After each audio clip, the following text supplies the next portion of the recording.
Hi, everyone. Welcome to the Divorcing Religion Podcast. I'm your host, Janice Selby. I'm a registered professional counselor and a religious recovery consultant. And I am delighted to have my actual, real, true friend here today with me, Courtney Heard. You might know her as the Godless Mom, and she has been making the social media rounds and blogging about atheism for a long time, for years now.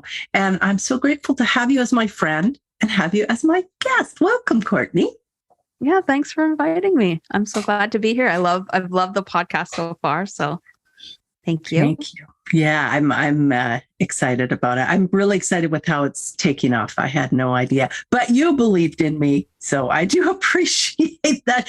People might not know how much work that you helped me with and you put in behind the scenes. And I just really appreciate it. So thank you. And you're the only one I do it for. I know. I feel very special. Usually I'm talking with folks who've had some sort of religious trauma in their background. You are kind of different from that because you didn't grow up in a religious household. So what was it like for you growing up?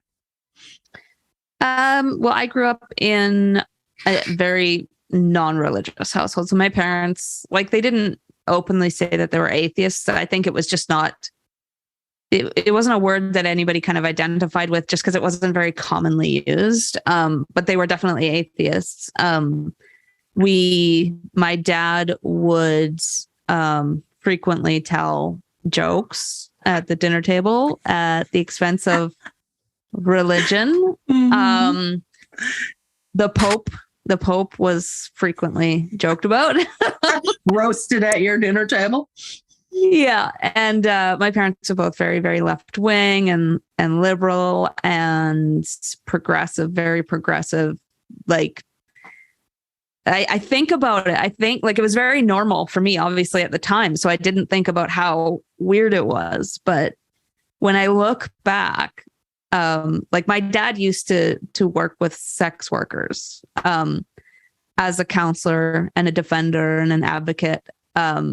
He would frequently be called in the middle of the night with his pager. Remember pagers? Oh, yes. He'd be paged in the middle of the night and have to go and collect one of his sex worker clients off the street after she's been mistreated or whatever, and get her to safety or whatever. But this is the man who raised me, and I look back on it, and it's he was more suited for this time, I think, than then. But he did a lot of good back then. And yeah, there was no God, no Jesus. I think I've said this about 100 times that I didn't really even know what God was, or even I didn't understand what churches were for until I was, 10 or 11. I didn't understand. So you didn't have additional family members that were trying to convert you or telling your parents, you need to get those kids into church or anything like that? None. My dad's side were all atheists. My grandparents on my dad's side were atheists. And I don't know if they were raised by atheists, but there's a good chance I'm fourth generation. Wow.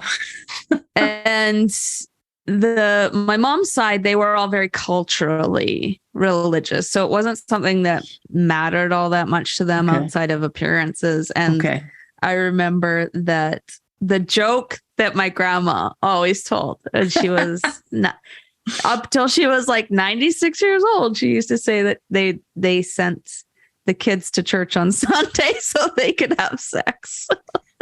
There you go. Good. Forward thinking. Grandma there. That's awesome. Get out of here. Your dad and I need some alone time. Oh, that's funny. Yeah, I was talking with Matt Dillahunty yesterday, and we were talking about how refreshing it is to spend time with folks who don't come from religious backgrounds because they do not have the religious baggage that many of us do. And it's so true. And I've really experienced that in my friendship with you. And you and I did a podcast for a while called the Godless Moms, and we talked about secular parenting. And just would blow me away, the differences between how I was raised and how I raised my daughters when I was very religious, and how you were raised and how you have been raising your own children. Just so much more liberty in your household than there was in mine, because mine was very rules and regulation oriented. And even if mom wasn't there to be watching, God was always watching. But he's not Santa Claus, but he is keeping a list of who's naughty and nice. So yeah. I always find it, even myself, I always find it amazing how well kids respond when you just give them a little bit of trust and a little bit of independence. And it's hard for me because I am an anxious person. I don't always come off as super anxious, but I worry about a lot of things. I'm just like my mom. Like she's an over worrier. If John and I drive to Kelowna one night, with an hour before we're due to be home, here come the texts. Are you home yet? Are you home yet? Oh. How are the roads? And like, that's what I'm like with my kids when they go somewhere, like when Abby goes to Vancouver, which is often, or Joey goes like on a field trip or something like that. I'm super nervous. So it's hard for me to give them that independence, but I force myself to because it works so well. Like when you give kids a little bit of trust and you tell them that, you say, I trust you, they want to hang on to that. So yeah. And so are you able to only send like maybe one text while they're gone, thinking about you, hope you're having fun. Yeah. Don't take candy from strangers. And neither of them answer. Neither of them answer their texts. I love it. So and I hate it. well, Abby she lives on her own now, and she's 20, and she'll answer the texts if it benefits her. Yes. But if it's something that like if I'm inviting her for dinner on the weekend and she doesn't want to do it, I just won't get an answer. Okay. And Joey he just never answers me. So I usually have to phone him. And he's in the next room. Yeah. Answer your phone. I hear it ringing. Well, and what got you into doing the atheist work that you do? Because you started off, I think, blogging, right? And were you calling yourself the Godless Mom back when you started? Yeah, I started with godlessmom.com, and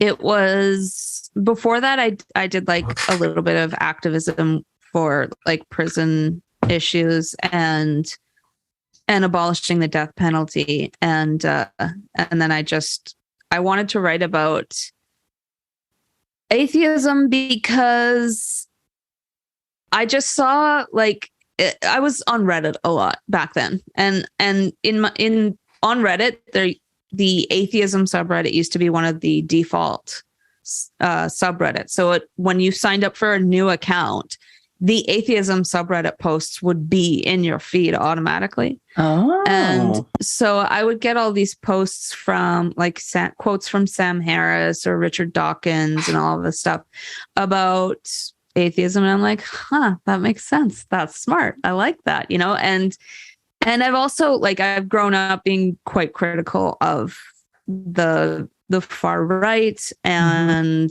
conservatism and religion always made me uneasy. Like it, when you're raised as an atheist and you start to like, you're like 10, 11, 12 before you start to realize what people do in those churches and what they believe. It's wild to you, right? It's like if you walk down the street and someone comes up to you and starts telling you that they had dinner with aliens last night, right? Like it's the exact same, like, are you okay? Do we need to find you help? Yeah. Like that's how it made me feel. So I just found that I had a lot to say about it. I've also, considered religion to be the source of a lot of problems in the world. Mm-hmm. That's not to say that I do know that there are people out there that get good stuff from their version of whatever religion that they follow. I'm not trying to say that they don't, but there's also quite a bit of bad that comes from religion. And I also don't like the idea of accepting things on faith. I think It's concerning. It opens the door to accepting anything without evidence. And we're living in a time where that is more terrifying than ever before. And so that's kind of what got me into writing about it. I just found that I had a lot to say, and people seemed to resonate with what I wrote and how I wrote. Granted, back then I was a little bit more rude, perhaps. How were you? A little bit less PC and kind of less concerned with people's feelings, I think. And I've grown a lot since then. Thank Jesus, because because it feels better to be more respectful of people's feelings. Did you know about, did you have an idea about religious trauma back then when you first were writing? No.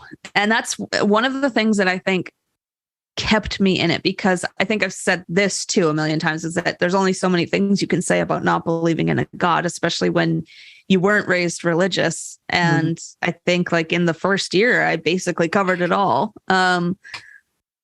But the thing that kept me going was the fact that I realized that people were just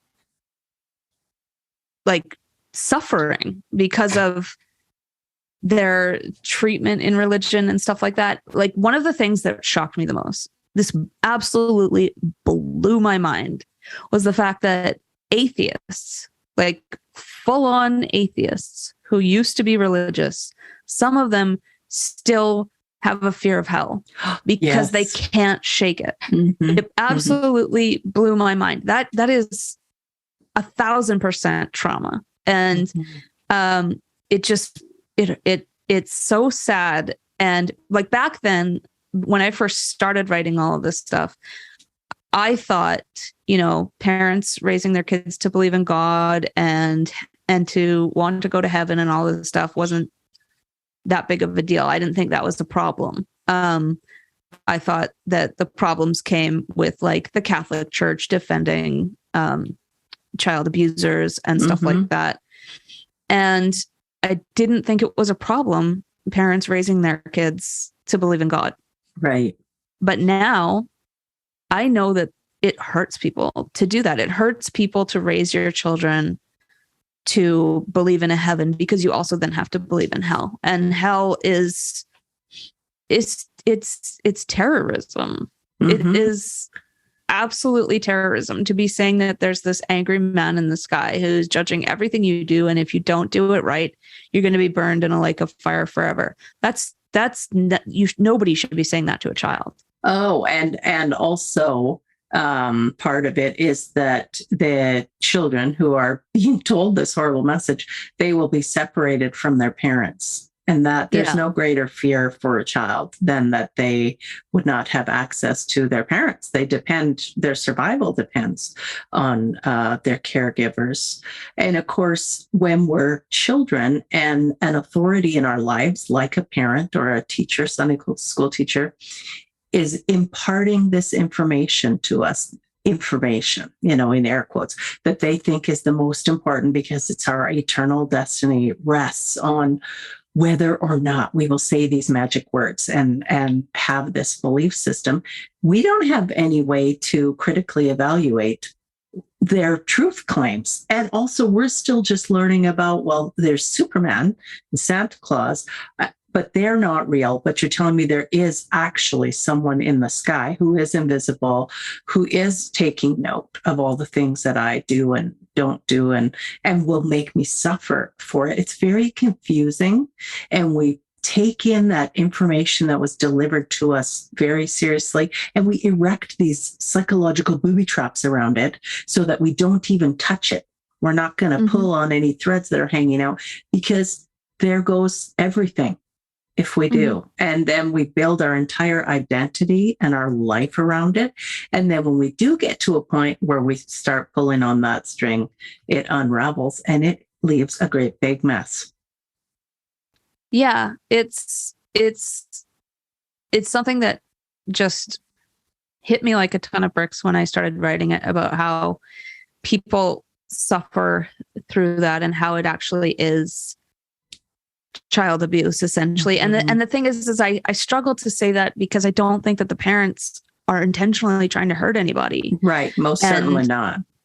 Yeah, that they are victims too. And and I know that they're doing that because they genuinely want to save their child from eternal torment. And it's just such a nasty cycle, and it's so awful, and it's something that I just never thought about before I started writing. I was in my mid-30s when I started writing my blog. I had never thought about that before. I always thought, to each their own. If you want to be religious, be religious. If you want to teach your kids to be religious, teach them to be religious. I don't care.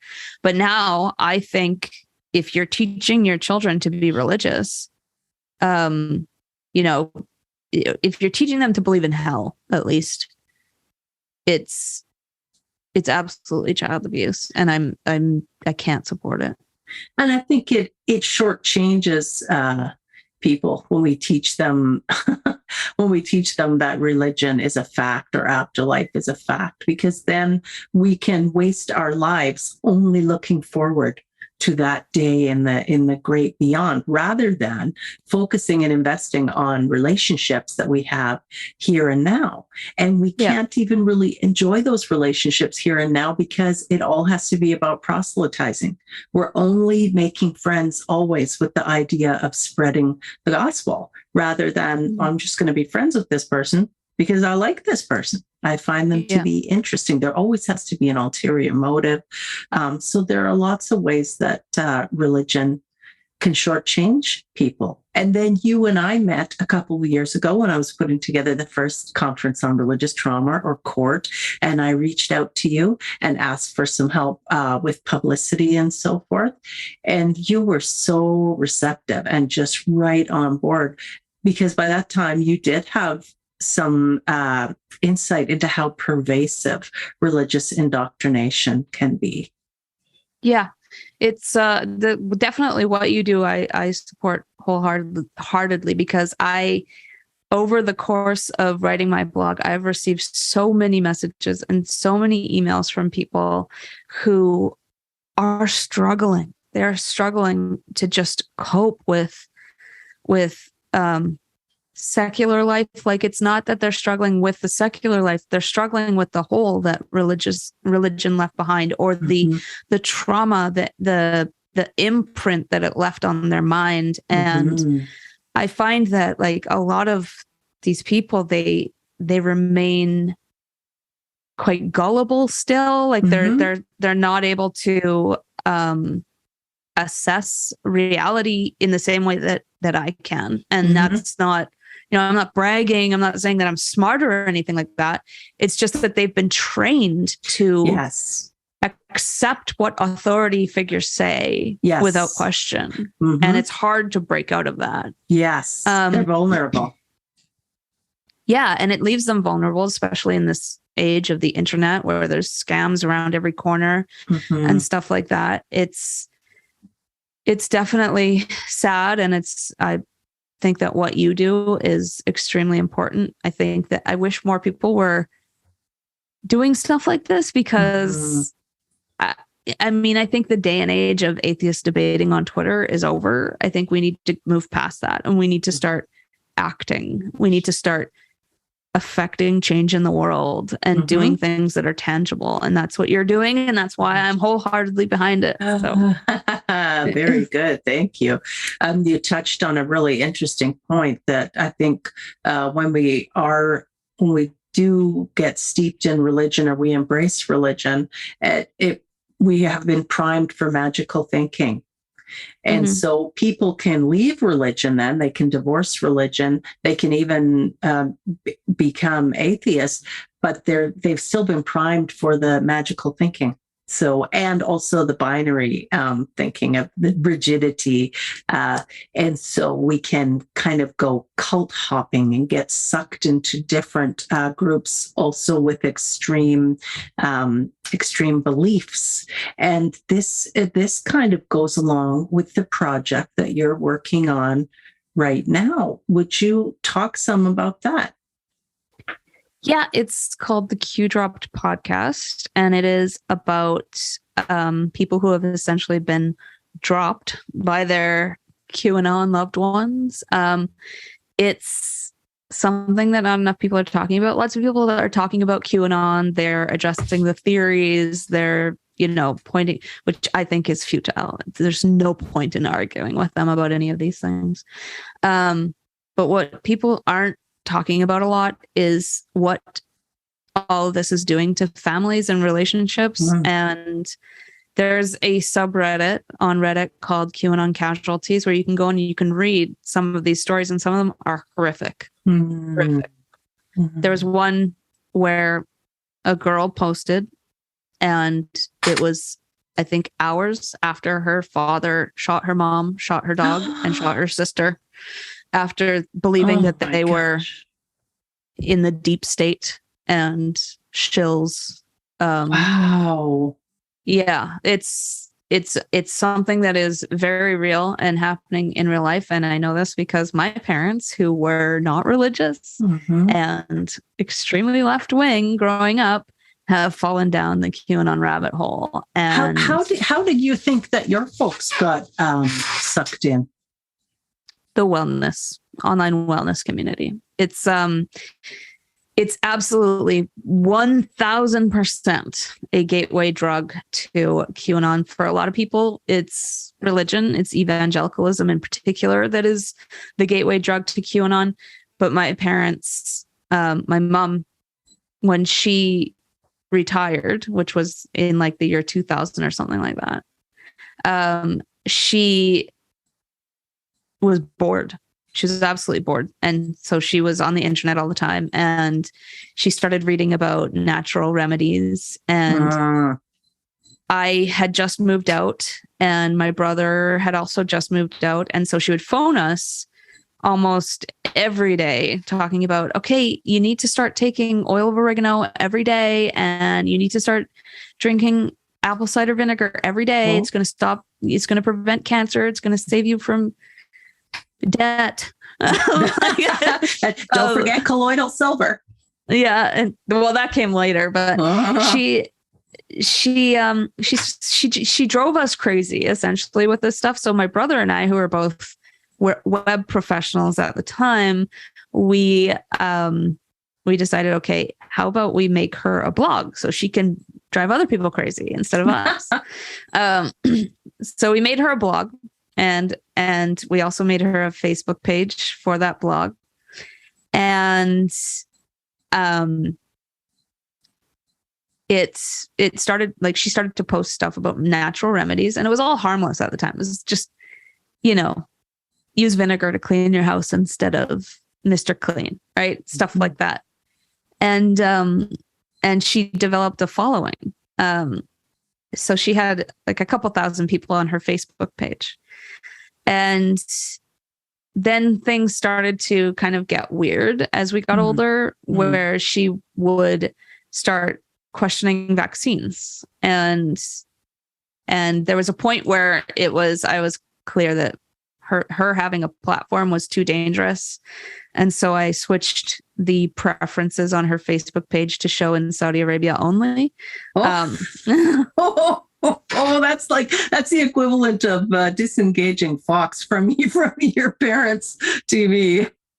Yeah, but unfortunately it was too late. She was sucked into this way of thinking, and the guy that she used to listen to, she still does, the health ranger, his name is Mike Adams, and he has a like 200 website empire of misinformation. And it only starts with the natural remedies. And so like she'd go onto his site and it would be like the main blog post about like oil of oregano.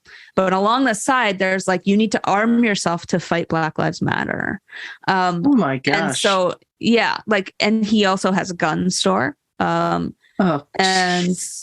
an online gun store. So, and he's been pushing guns since the beginning of the pandemic. And an online gun store. I just have to, as a Canadian, I just have to actually wrap my mind around that. It's hard for me to believe people can sell guns online. Okay. Ugh. I know. And we live in a place where a lot of people have guns, right? Like a lot of people have guns in the Okanagan because hunting, there's also animals, there's wildlife to worry about. We have a lot of rural wild areas here that you have to protect yourself and your livestock from animals. But even so, it's so different. It's so different because I don't see a gun ever. No, never. I would panic if I saw someone walking around with a gun, unless it was a police officer. Yeah. And yet a lot of people here have them. I think that there's a higher per capita gun ownership in the Okanagan than in the United States. But wow, interesting. But yeah, you never see it. Nobody ever talks about it either because it's just a non-thing. People aren't whipping them out to shoot other people, thankfully. So your mom gets on Patch Adams' website. What's his name? Mr. Mike Adams. Mike. Sorry. Patch Adams was a good guy. The Ranger website. And then she's there for one thing, but then over to the side, there's links to other things that are just a little more extreme. Yeah. And my mom was always very gullible. And she'll agree because we used to play tricks on her because she would just believe what we said. And it'd be funny because we'd say something like just wild, like, oh, I talked to an alien last night. She'd be like, what? She was very gullible and we had a lot of fun with it. But unfortunately, it's the same thing now with, she just like, she'll come over and she'll say like the wildest, craziest thing. Like, do you know that there are, mutated badgers in the forest that will give us, they're trying to give us rabies? And like, I'll be like, oh my God, Mom, where did you read this? And I'll go and I'll look and okay, Mom, this domain is registered in Russia. And they didn't actually say that there's rabies badgers looking to give us rabies. It said that they found one badger with rabies. Right. It's just stuff like that all the time. It's just, she's just, remember I told you that she worries, like I worry about everything. So she's always on the edge of being like, wow, full panic. Wow. Right. And so it just takes like one word or one suggestion to turn it into panic. And she's really vulnerable. Yeah. And my dad never was. My dad was very, very skeptical all the time too. And it was almost funny, like the difference between my mom and my dad. He was very skeptical, but in recent years, he has deteriorated in health and he's had multiple brain bleeds and he now has the beginnings of dementia.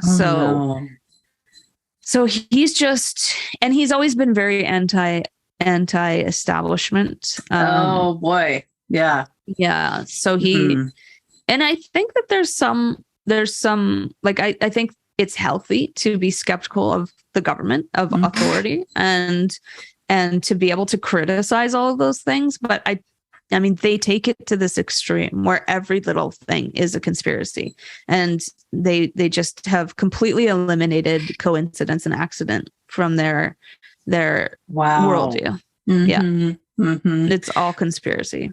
So do you think it makes them feel like they are safer because they're in the know, because they're plugged into these conspiracy websites? They know the truth and you don't.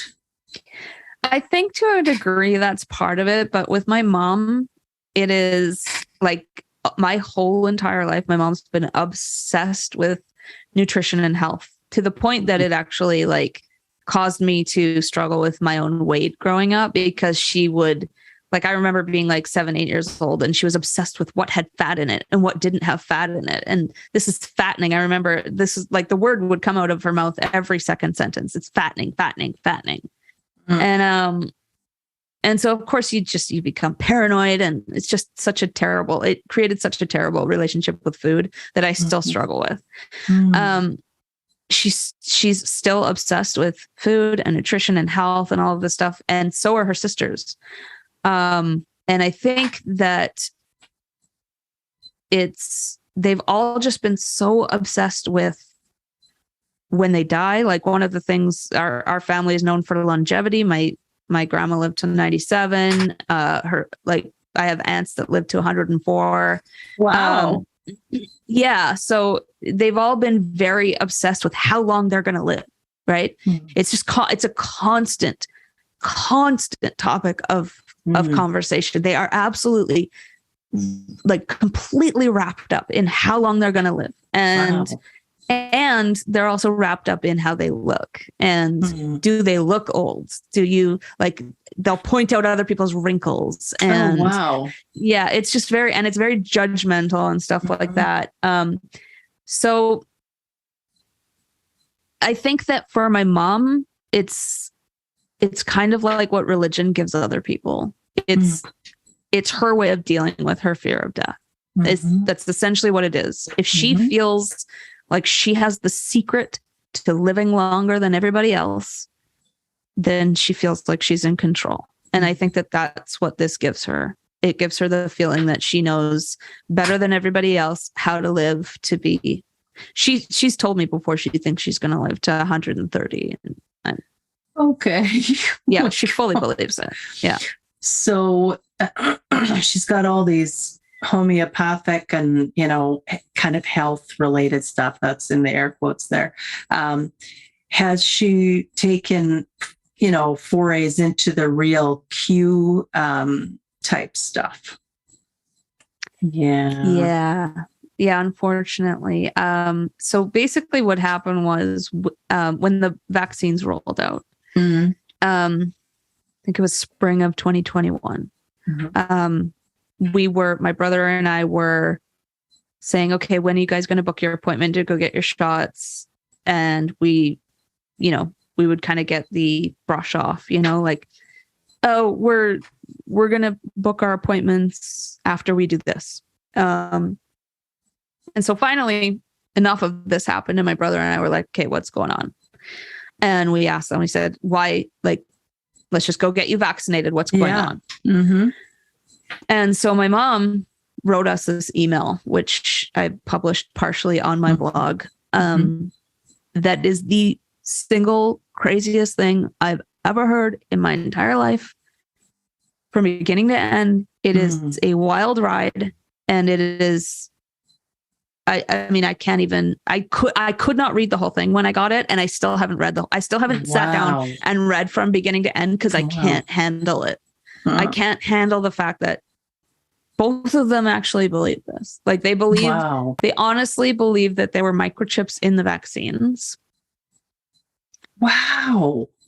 Like, they honestly believe this. And they believe that the reason why you remember the Ever Given boat that got stuck in the Suez Canal? Oh yeah. Yeah. They believe it got stuck there because there was 1,300 dead children in it. That were like, and it was all because Hillary was doing this. That is, so there's like not even one shred of any evidence or anything that would suggest that. It's just someone has said, oh, here's what I think happened. And then people have glommed onto that. Wow, that's terrifying. Yeah. And it's, I don't know. I know that they are pro-Trump.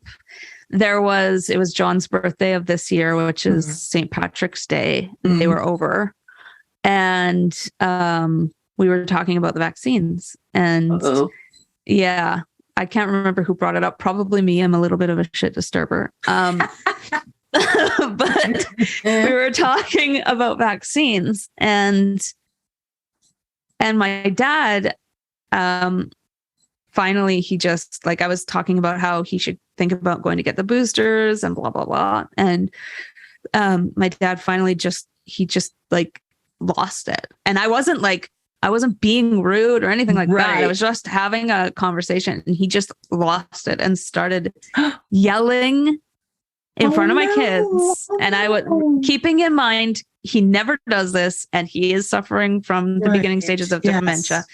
So he is often confused. But he started yelling about how if I only knew what was really going on, and he made it clear that he thought that his brain bleed from last year was because of the vaccines. Oh my gosh. Oh no. Yeah. And of course, that's not true. The doctor even showed us an x-ray of his brain and said, do you see all these marks? These are little brain bleeds that have been happening for the last 10 years. Right. Long before the vaccine. Right. Yeah. And so I just left the room. I just got up and left the room. Wow. I wasn't going to engage. Oh, how upsetting.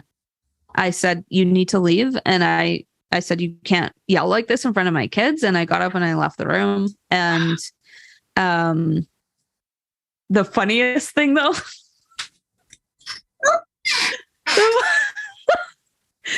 the funniest thing is that we have this little water bottle, squirt bottle for the dog, because she goes crazy when she sees the neighbor's dog in the backyard. Our balcony kind of overlooks it. Yeah. So we just squirt her a little bit with water sometimes to get her to be quiet. Mm-hmm. My mom had this in her hand when this was happening. She started squirting my dad. She's like, Bob! That's hilarious. Way to go, Mom. And my son comes upstairs because he hears a commotion. He comes upstairs from his computer, and he sees my parents leaving, and my dad's face is just dripping. And like, he didn't know what happened, and like, they left, and afterwards he just looks at me. He's like, "But why was Hoppa's face wet?" Oh my God. It was so funny. Okay, well, I'm waiting for the movie to come out, but I'm going to love that part already. Oh, yeah. Oh, boy. And were you able to somewhat patch things up after that? It sounds like it was pretty upsetting. Yeah. The thing about it is my dad's he's a therapist. So he raised us to express ourselves. Mm-hmm. So, growing up, we've had, a few arguments where someone rose their voice, got high with their voice and stuff like that. I myself included sometimes, and we always made sure to patch things up right away as soon as possible and talk it out. Yeah. The only difference this time now is that we can't talk it out with them. Like we just have to move on. Right. That's the only thing we can do. We can't have a talk. You can't have a rational conversation with them about this topic. Right. You just can't. Right. Yes. And you mentioned that your mom is a worrier. So she's kind of a fear-based person. And fear is not coming from, fear can't be resolved with logic. It doesn't. Fear eats logic for breakfast. It's different parts of the brain that are being activated there.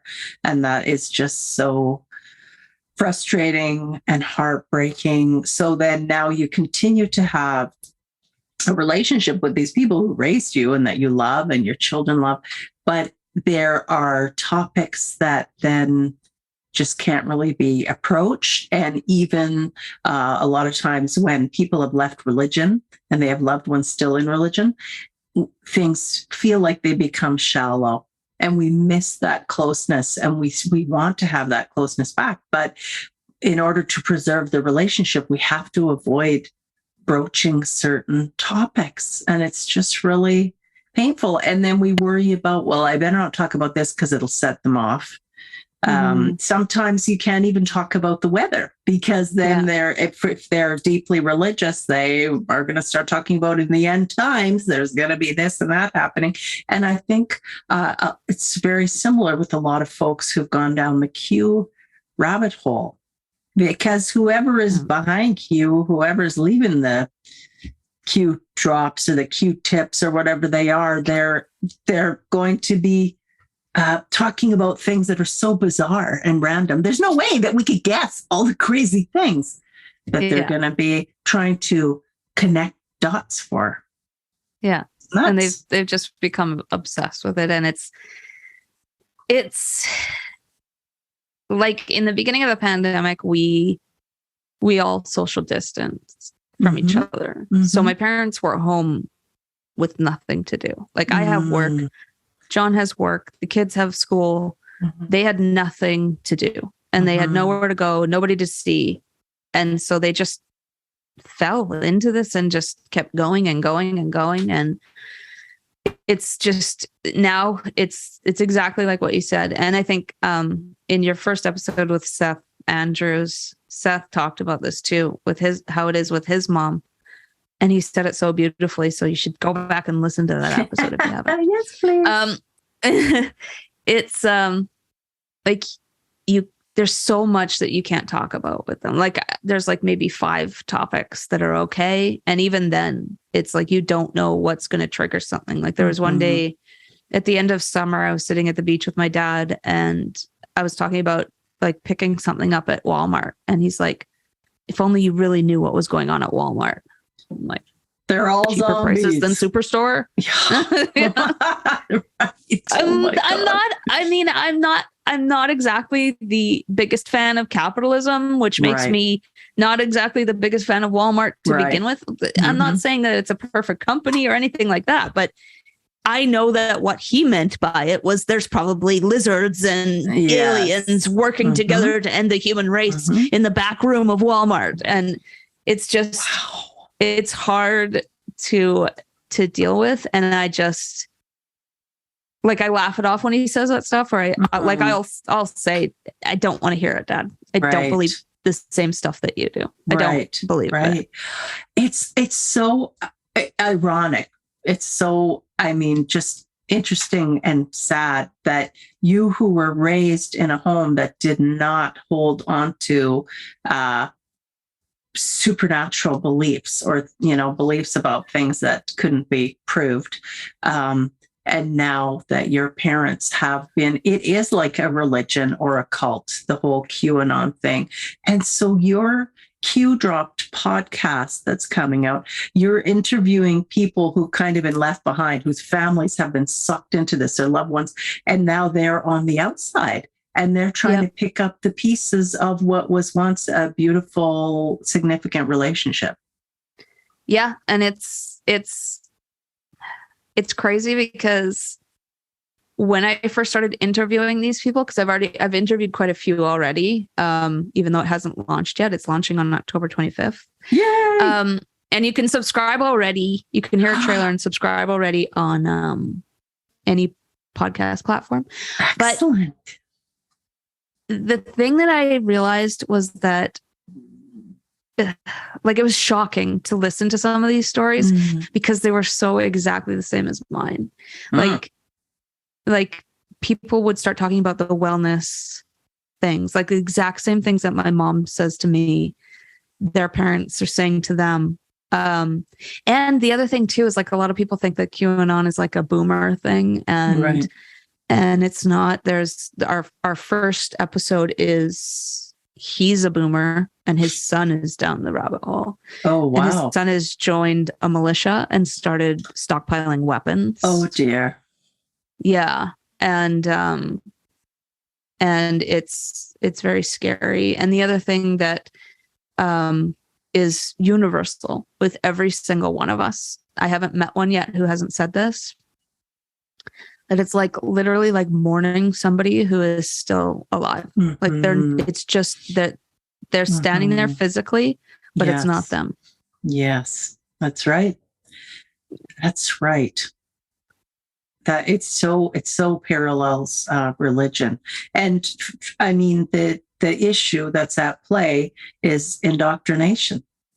And we're all vulnerable to indoctrination at some point. And typically that point involves a transition time in our lives. So maybe young people going off to university for the first time, or a divorce or bereavement, someone's lost their partner. But it also, we can be vulnerable to indoctrination when we feel disenfranchised. And we feel we're frustrated because we don't make as much money as we feel like we should be making, or we think other people are getting all the breaks. This feeling this way can also leave us vulnerable. And I think that's something that we see really going on in the United States right now with a lot of the MAGA crowd. A lot of them do happen to be older and white, but there are young people as well. We're not immune to an avalanche of disinformation. Yeah, and the other shocking thing too is that it's literally everywhere. Like, my parents are Canadian. We live in Canada. One of the people that I've interviewed has family in Germany that is QAnon, and when I interviewed them, they brought up the stat that Germany has the second highest population of QAnon adherents. That is concerning and sad. And this weekend, we're interviewing somebody also from Europe whose family up and sold their house without telling their kids and moved to Costa Rica from Europe without telling anybody. Yeah, that's shocking for the family. I know I just read a Canadian article. So you remember there was this horrible convoy. I've got my air quotes going on, this freedom convoy of truckers that went across Canada and landed in Ottawa, which is like our national capital city there. And they just made life miserable for everyone living in Ottawa. And their main issue was they didn't want to have to take the COVID vaccine, and they didn't like the government and doctors and scientists having so much control and authority. And a lot of people just kind of roll their eyes. Like when I see a truck going by and it has Canadian flags sticking out of the window, I just feel so irritated because I feel like, you were a member of the convoy. But some of the people who were involved in that, it's very serious. This one person sold his house, as you're saying, to be a member of this, and was stockpiling weapons as well. And for some folks who didn't grow up religious, this is their first time ever feeling accepted. They are part of a community. They are welcomed into this community. And this is a very big thing for people who embrace religion, feeling welcomed and loved, bombed. But it also goes along with the anti-vax groups and the various QAnon groups that exist. Connection is a really serious thing that's missing in our society today. People are missing feeling connected to one another and accepted by other people. And there's not an easy answer to it. Yeah, and it's getting worse because we're like the media and just the way that things are going. Like every day we wake up and we're like, the fear of the other is kind of reinforced, right? It's just constantly us versus them, which is something that I consciously changed in my online advocacy for atheism. I consciously changed that a few years ago because I used to be very argumentative with believers and stuff like that. Don't get me wrong, I'll defend myself if some troll shows up and says something ridiculous, but I don't go looking for it anymore. And I'm like, we need to stop with the us versus them thing, because that's part of what's causing it. Is people are just they're staying in their house afraid of their neighbor, and I think it's only getting worse. So trying to maintain a base of compassion and empathy, and refusing to give into that fear that's stirred up so easily and so quickly by the media. And also because, there are some pretty upsetting things that are going on, but we need to also be trying to focus on what do we have in common. Do we both still love our children? Within reason. Yeah. Yes. Within reason. I don't want to, like, I know there's a lot of people out there listening who are like, no, there's some people who are just toxic. And I don't disagree with that. Some people are just toxic. Yep. And absolutely, you need to set your own boundaries, and you need to decide when it's right to keep somebody in your life and when it's not. That's right. But I think that what is happening is that the online rhetoric is giving us like just an automatic snap judgment. Right. That person has a Canadian flag on his truck, so he must be bad. And I instantly have that, like, ugh, it's a feeling as soon as in I my see it. gut. Yeah. Yeah. And I mean, what I wish it meant, and on some level it does, that person loves being Canadian. That person loves Canada. I also am happy to have grown up in Canada and live in Canada. I'm grateful for the country that we live in. So that feels better to me than right away my blood pressure rising as I'm like, oh no, they supported the convoy. So the world is having a moment right now. We're going through some pretty difficult things. I'm grateful for voices like yours that are a call to reason and a call to compassion as well. And then you're offering your platform, you're giving other people a voice that they are maybe for the first time, some of them being able to really share about the high cost that the toll that QAnon has taken on their family, and they miss their family and they want their family back. They do. And there's a few of the people who I've interviewed who have cut them off. That's one of them is divorcing his wife. Another one is a trans man who, like, one of the things that kind of was like the last straw for him was his mom posted some anti-trans bullshit on her Facebook page. How painful. And she knew he was trans. Yeah. So it's just, I don't know. It's very sad. And I think that people need to take it more seriously, to be honest. I think that there's a lot of people, when I post stuff about it on Twitter, people will be like, oh, QAnon, it's just funny, just laugh it off. And it's not. It is absolutely ruining lives. But not only that, I think misinformation and us in general, the people of the world not having some basis for a shared reality anymore right. is going to be how our civilization crumbles. Right. I cannot see it happening any other way. And to be honest with you, I don't know what to do about it.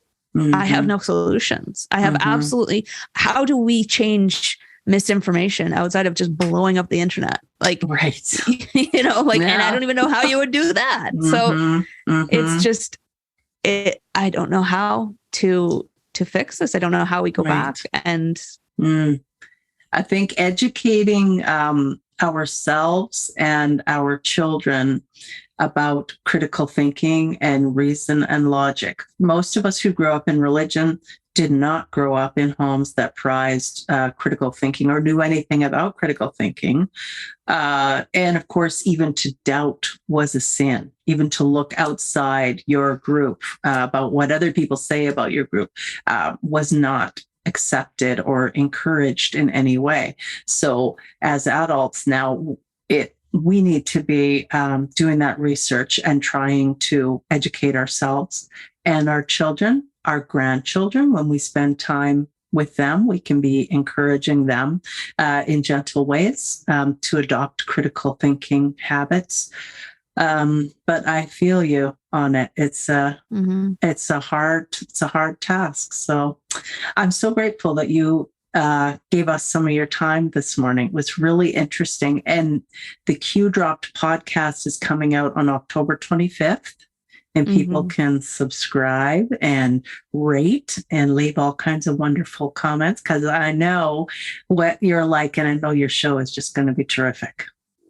Yeah, I'm excited. I think it's because I have John on my side, and John's the audio nerd.